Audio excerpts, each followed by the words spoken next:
Бүгүнкү күндө Кыргызстанда мыйзамсыз миграция көбөйгөн. Расмий эмес маалыматтарга караганда алардын саны 5000ге чукул деп айтылып жүрөт. Ал эми Кыргызстанда мындай мыйзамсыз жүргөн чет элдиктердин көбөйгөнү учурда өлкөбүздүн экономикалык абалынын жакшырышы, башкача айтканда Кыргызстан учурда мигранттарды жөнөтүүчү эмес, кабыл алуучу өлкөгө айланган. Ал эми дал ушул Кыргызстан ичинде мыйзамсыз жүргөн чет элдиктер 10 июнга чейин өздөрүнүн статусун легалдаштырууга тийиш болуп турат. Ал үчүн алдыда саналуу гана күндөр калды.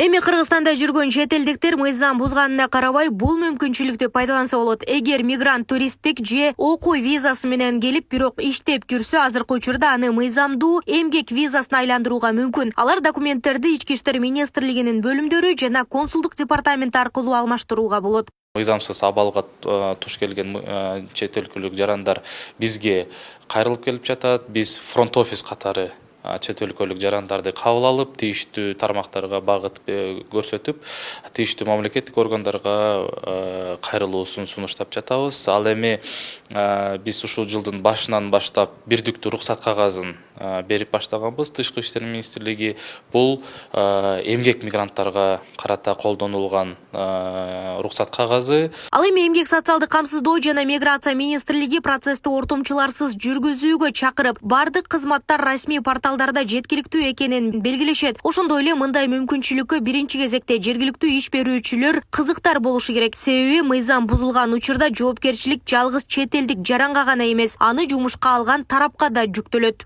Тышкы иштер министрликтин консулдук департаментинде атайын ошол бирдиктүү терезе бар. Ошол жерге өздөрүнүн жеке кабинетин катташ керек. Ошол тийиштүү документтерди ошол жерден тапышат. Мисалы, иш берүүчүлөр. Анткени бул жерге сөзсүз түрдө юрлицо керек, юридикалык жак болуш керек буларды.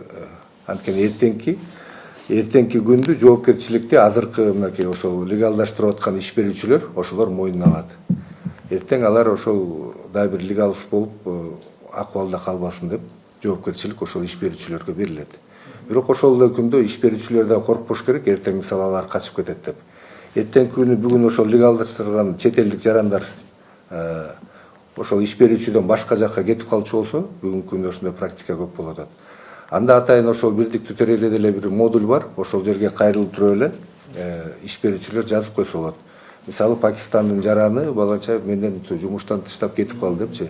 МВД аны кароого алат да өздөрүнүн чараларын көрүшөт, аны кармап ушу депортация кылганга.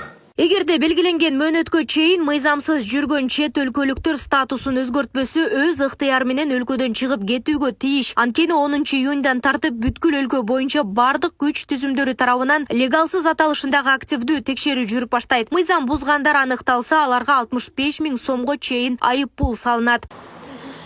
Бул биздин Кыргыз Республикасынын аймагында мыйзамсыз жүргөн чет элдик жарандарга буга чейинки аларды аныктап табуу максатында атайын кызмат тарабынан атайын рейдтер жүргүзүлүп турат. Ыкчам иш алып баруу иш чаралары, нелегал рейди жүргүзүлүп турат. Ошонун негизинде жерлерде милиция кызматкерлери ошо чет элдик жарандардын документтерин, алардын уруксат кагаздарын, тийиштүү документтерин бардыгын текшерип чара көрүшөт. Белгилей кетсек, үстүбүздөгү жылдын 21 майында УКМК төрагасы Камчыбек Ташиев Кыргызстандагы мыйзамсыз миграцияга байланыштуу кеңешме өткөргөн. Анда ал өлкө ичинде бир дагы мыйзамсыз жүргөн чет элдик болбошу керектигин эскертип, мындан ары катуу көзөмөл болоорун билдирген эле. Мыйзамдын чегинде гана алар бул жерде жүрүш керек. Мыйзамсыз бир дагы студентти бул жерге калтырбайбыз. Мына биз муну контролго алдык. Мен өзүм муну жеке контролдоп турамын. Бизден второе главное управление Исмаилов возьмете на контроль полностью, так, от начала до конца, каждый месяц, чтобы мне докладывали, сколько туристов у нас находится, сколько трудовых мигрантов находится, сколько студентов у нас находится, сколько из них является законными или незаконными, пребывающими в нашей стране, так, и какие меры приняты, и какие работы проводятся. Хорошо, мы будем контролировать. Кроме того, отырыңыз. Андан сырткары, урматтуу жыйынын катышуучулары, сиздер бизге жардам беришиңиздер керек.